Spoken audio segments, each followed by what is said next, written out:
Welcome to Lesson 11 of MySci Unit 15, Observing Weather Patterns. In this lesson, students will answer the question, what are some ways to stay safe during severe weather?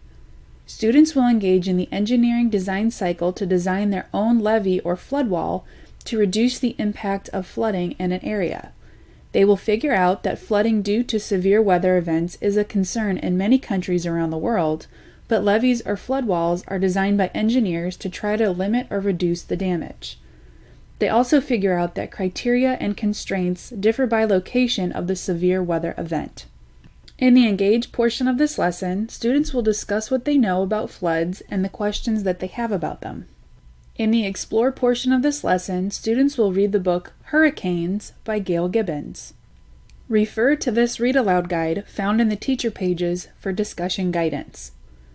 The read-aloud guide can be used to help students understand how hurricanes form, where they form, how meteorologists forecast hurricanes, the scale meteorologists use to predict them, and how people prepare for these severe weather events. Next, students will consider how levees and floodwalls are one way humans can try to prevent flooding that is associated with severe weather events. Students will observe an image and a diagram of a flood wall. Students will discuss how engineers are the people who design and build flood walls. Then, they will be introduced to the steps in the engineering design cycle. They will also review the Flood Design Challenge rubric to understand the criteria their flood wall or levee must meet. Students will be divided into groups to begin their designs. They will start by identifying the problem, which is to protect a city from a flood. Next, students will research about floodwalls and levees and brainstorm different designs. It is helpful to show students the materials that they have available to them to help guide their brainstorming sessions. Students will have access to plastic containers, sand, cotton balls, straws, popsicle sticks, duct tape, sandwich bags, and sponges. Next, students will choose their best design and construct a prototype. They will draw a pictorial model of their chosen design in their student journal, show you their model, and then construct an initial prototype using the materials provided. Once students have constructed their prototype, they must test and evaluate its effectiveness.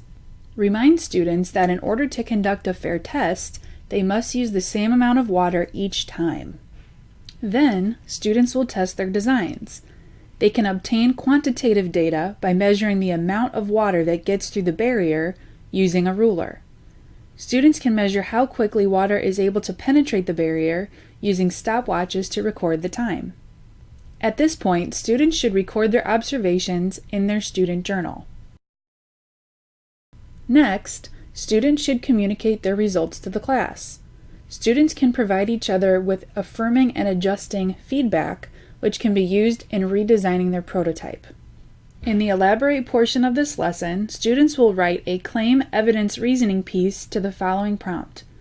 Which type of levee or flood wall design best kept the floodwaters from reaching the city? It may be helpful to guide students through a class discussion before allowing them to work independently or in small groups. Next, students will consider where around the world flooding is a concern.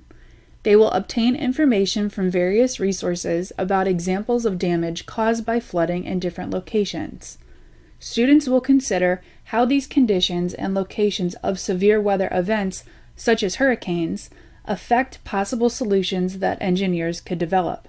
Hold a class discussion about the constraints of engineering flood walls, such as having access to the materials. In the Evaluate portion of this lesson, students will use the Flood Design Challenge rubric to evaluate themselves. You will also use this rubric for evaluative purposes.